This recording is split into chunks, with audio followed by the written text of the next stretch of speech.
Тәуелсіздік бұл тек сөз емес, әрбір ұрпаққа аманат. Осы аманатпен өмірге келген жандар бүгін 34 жаста. Сол 34 жастағы азаматтар мен азаматшалардан біз бүгін тәуелсіздік сөзінің мағынасын, тарихи жылда өмірге келгендердің ерекшелігін, сондай-ақ ұстаздық жолда жүрген кездегі ойларын сұраймыз. Алғашқы тәуелсіздік құрдасы Бақытжан Сатыбалдиев, ол Мақтаарал ауданына қарасты Мүсірепов атындағы мектептің директоры және тарих пәнінің мұғалімі. Бұл 90 жылы 25 қазанда қабылданған тәуелсіздік туралы, егемендік туралы декларацияның қабылдануы, бұл бүгінгі таңдағы біздің тәуелсіздігіміздің қалыптасуына бұл алғышарт болды. Өздеріңізге белгілі 1991 жылы 16 желтоқсанда біз өзіміздің тәуелсіздік туралы яғни декларациямызды қабылдадық.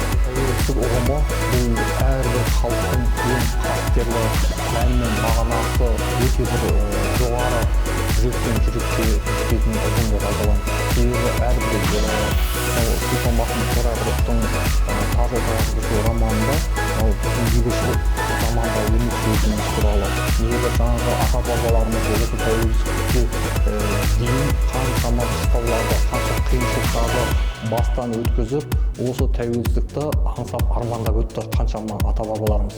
91 жылы туылған сәби бүгінгі таңда 34 жасқа толып отыр. Яғни ертең 16 желтоқсан тәуелсіздік алғанымызға жалпы 34 жыл толады.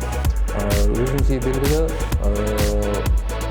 дүниелеген сәби ең алғаш рет өзінің жаңағы сөздік қоры қалыптасып, сөйлеп, жаңағы тай-тай басып, қадам басып, жаңағы өзінің әрбір қадамы мектепке дейінгі білім беру ұйымы жаңағы балабақшаға барып, білім беру ұйымына 11 жыл оқып, өзінің білімін жетілдіріп, орта біліммен қамтамасыз етіліп, одан әрімен қарай жоғары оқу орнына түсіп, одан кейін барып мемлекеттік білім беру ұйымдарына немесе кез келген қоғамдық ұйымдарда жұмыс істеп атқаруы, бұл мемлекетіміздің бір ары қарай дамуына бір қосқан үлес болып табылады. Сондықтан сол тәуелсіздікке қосқан бүгінгі таңдағы жастардың үлесі бүгінгі таңдағы жаңағы жермен көк дейді. Себебі бүгінгі таңдағы мысалы өзім 34 жасқа толып еліміздің қалыптасуына қандай бір жаңағы үлесімді қосып жаңағы дамып келе жатқан болсам, мемлекетімізде күн санап дамып келе жатыр. Тәуелсіздік күндері осы бала кезінде 95 жылдары, мен сол 95 жыл 4 жаста баласам, сол кезде 4 жастағы баланың есінде қалғаны, бізде 95 жылы ата заңымыз қабылданды. 95 жылы 9 бөлім 98 баптан тұратын ата заңымыздың қабылдануы, бұл өзіміздің дүниежүзілік мемлекеттік аренадағы ойып орналар теңдеусіз бұл біздің ата заңымыз қалыптасты. Осы ата заңымыз қалыптасқан кезде мен 4 жасар бала болғандықтан ойын баласы болғам. Бірақ өсе келе осы ата заңымыздың қабылдануы бұл біздің дүниежүзілік мемлекеттің арасында бір құқықтық саясаттың, құқықтық саяси реформаның қалыптасқандығын мен өсе келе көз жеткіздім.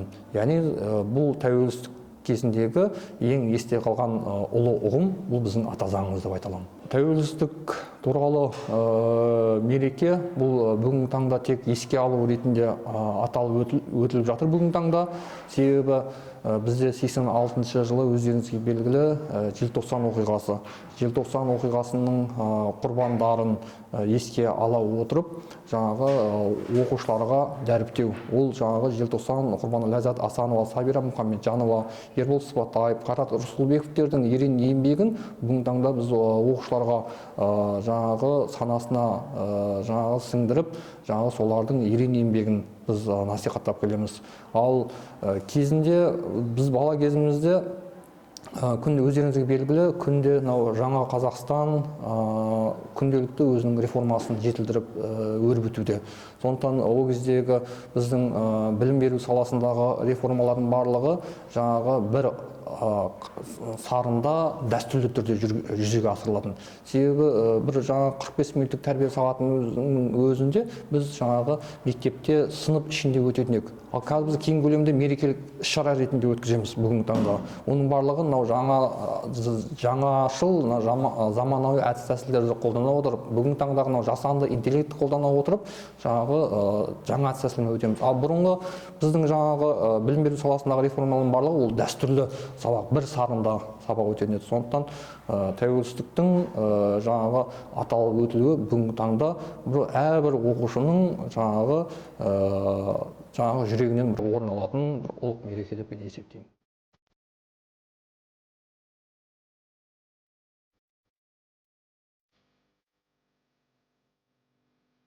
1991 жылы туғандар бүгін елдің жаңа дәуірінің бейнесі. Осы тәуелсіздік құрдастарынан бүгін біз елге деген сүйіспеншілікпен тіл арқылы әлеммен байланыс орнатудың мәнін сұраймыз. Кезекті кейіпкеріміз Мақтаарал ауданына қарасты Жаңа Жол жалпы білім беретін мектепте ағылшын тілінен сабақ береді. Independence Day, Kazakhstan is the main nationally holiday of Kazakhstan celebrated annually on 16 December. Тәуелсіздік ұғымы алдымен бұл қасиетті ұғым.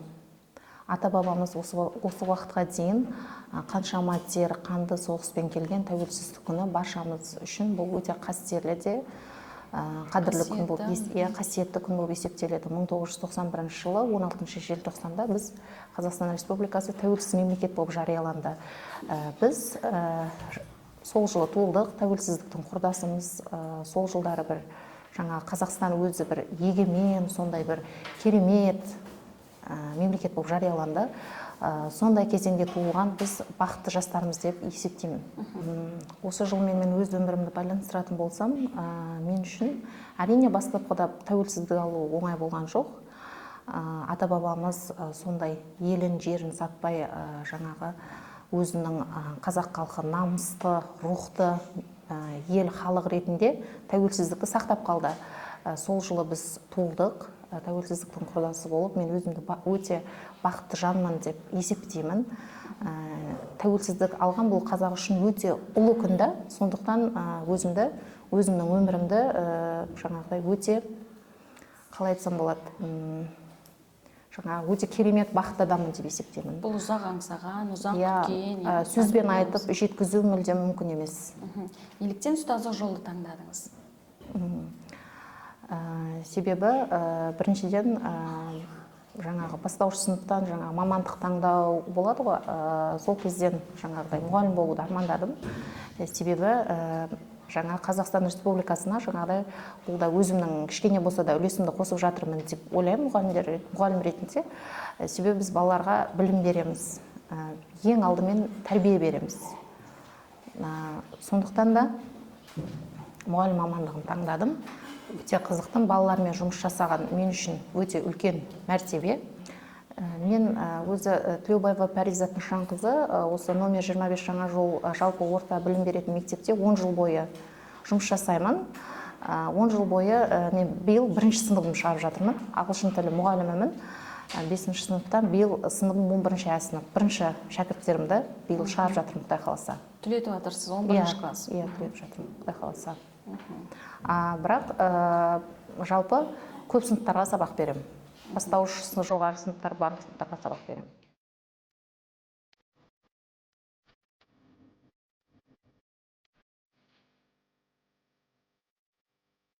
Тәуелсіздік жылдары туған ұрпақ елдің келешегін қалыптастыратын күш. Сол құрдастар қазір еліміздің түкпір-түкпірінде әр салада еңбек етуде. Солардың бірі Мақтааралдағы Папышев мектебінде химия пәнінің мұғалімі.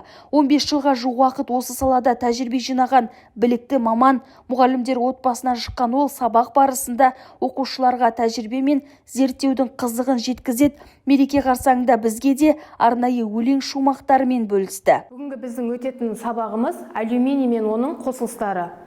Яғни сабақта балалар сендер алюминийдің қасиеттерін атом құрылысы негізінде түсіндіреміз және алюминийдің қышқыл және сілтімен реакцияға түсу теңдеулерін құрастырамыз. Тәуелсіздік ұғымы бұл ең алдымен еркіндік, өз бетінше шешім қабылдап, дербес жүру. Тәуелсіздік бізге ең алдымен ұлттық құндылықтарымызды, тілімізді, мәдениетімізді сақтайды.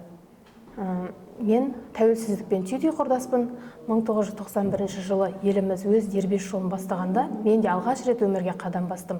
Сол себепті тәуелсіздігіміздің тарихы менің де өсу жолым, өмір тарихым болып саналады. Менің мектепке барғаным, мамандықты таңдағаным, осы армандарыма қол жеткізіп келе жатқаным, ұстаздық жолды таңдағаным барлығы осы тәуелсіздігіміздің арқасы. Бала күнімде тәуелсіздік мерекесі бұл бір теледидардан көретін едік, бір ресми салтанатты жиындар ретінде тойланатын. Ал қазіргі уақытта 16 желтоқсан мемлекеттік демалыс болғандықтан біз отбасымызбен тойлаймыз, және де осы ұстаздарымызбен, оқушыларымызбен үлкен ауқымды мерекелік іс-шаралар ұйымдастырамыз.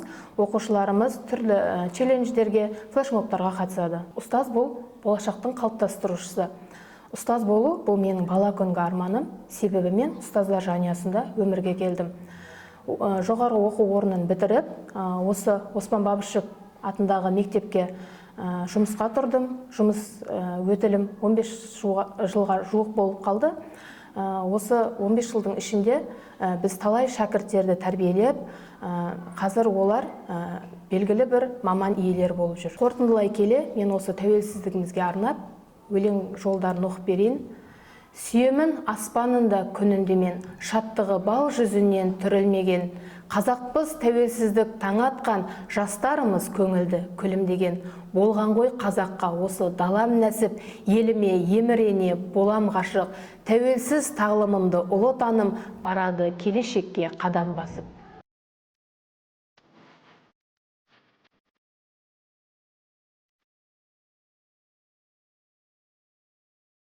Бостандық әрбір азаматтың ісінде көрінетін құндылық. 1991 жылы туған 34 жастағы тәуелсіздік құрдастарынан біз бүгін құқық пен парыздың өмірдегі маңызын, ұстаздық жолдағы ойларын сұраймыз. Келесі кейіпкеріміз Мақтааралдағы Бапышев мектебінде алғашқы әскери дайындық пәнінің мұғалімі Қуандық Бердібайұлы. Ол нағыз елін сүйетін патриот оқушыларды тәрбиелеп келеді. Құрметті оқушылар, бүгінгі сабағымыздың тақырыбы АК-74 қаруы. Бұл қару өте шаңнан, майдан, судан, ештеңеден қорықпайды. Бұл бізде автомат калашников соғыстық жағдайда бізде кеңінен тараған қарудың бірі болып табылады. Бұны қазір біз шашып, жинау және бөлшектеп және жинақтау тақырыбын өтетін боламыз.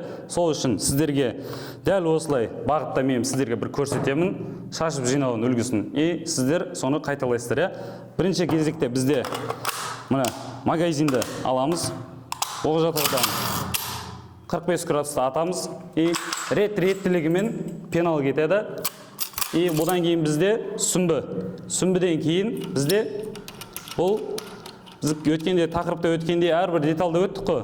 Тежеуіш компенсатор. Тежеуіш компенсатордан кейін бізде ұңғы қорабының қақпағы, қайтармалы механизм және бекітпе мен бекітпе жақтауы. Ең соңғысы газ түтікшесі. Бұл жартылай бөлшектеу. Неге жартылай бөлшектеу? Бұл майлау тазалау кезінде бізге осылай бөлшектеп ыңғайлы болады. Сол үшін қайттан жинап бастаймыз. Газ түтікшесі арқылы бекітпе мен бекітпе жақтауы және қайтармалы механизм, ұңғы қорабының қақпағы. Біз осы сәтте ұңғы қорабының қақпағын жауып болғаннан кейін атып сақтандырғышқа қоямыз. Неге? Өйткені ішінде оқ болған жағдайда атылып кетпеу үшін. Одан кейінгі бізде тежеуіш компенсатор. Сүмбі. Құрал жабдықтарға арналған пенал. Магазин. Тәуелсіздік ұғымы дегеніміз өте терең мағына. Және де тәуелсіздік ұғымы дегеніміз біз тәуелсіздікпен теңдей құрдас болғандықтан тәуелсіздікті өте құрметтейміз. Және өскелең ұрпаққа тәуелсіздіктің қалай болып, қалай жеткенін, қалай еңбекпен келгенін, ата-бабамыздың қанша қиындықпен жеткенін жеткізуге тырысамыз. Мен 1991 жылы төлдей тәуелсіздікпен құрдаспын. Яғни тәуелсіздікпен құрдас болғаныма өте қуаныштымын. Неге? Өйткені біз тәуелсіздікпен теңдей ұштасып, жаңағы өсіп келе жатырмыз. Неге? Тәуелсіз Қазақстанда тәуелсіз болып жүруге ол үлкен бақыт деп ойлаймын. Бала күнімізде тәуелсіздік мерекесін тойлайтынбыз, бірақ тәуелсіздік мерекесін біз жай мереке қылуымыз керек емес. Өйткені бұны қанша қиыншылықпен, қанша ағаларымыз, әпкелеріміз қандай қиындықпен, ата-бабаларымыз жете алмай кеткен тәуелсіздікке жетіп отырмыз. Біз бұны ұмытпай, нақты мереке ретінде дайындап, қастерлеп, қадірлеуіміз керек бұл күнді. Ұстаз болу бұл жарық күн деп ойлаймын. Неге? Өйткені алдымызда бір мүдде, бір бағыт. Біз ұстаз болу үшін өзіміз қаладық, және де өскелең ұрпаққа осы жолда еренбей еңбек етіп, өзіміздің оқушыларымыздың жеткен жетістігіне, сол жеткен жетістігі үшін қуана білген ол бір бақыт деп ойлаймын. Бір бақытты сезіну, ол ұстаздық бір өнер деп ойлаймын.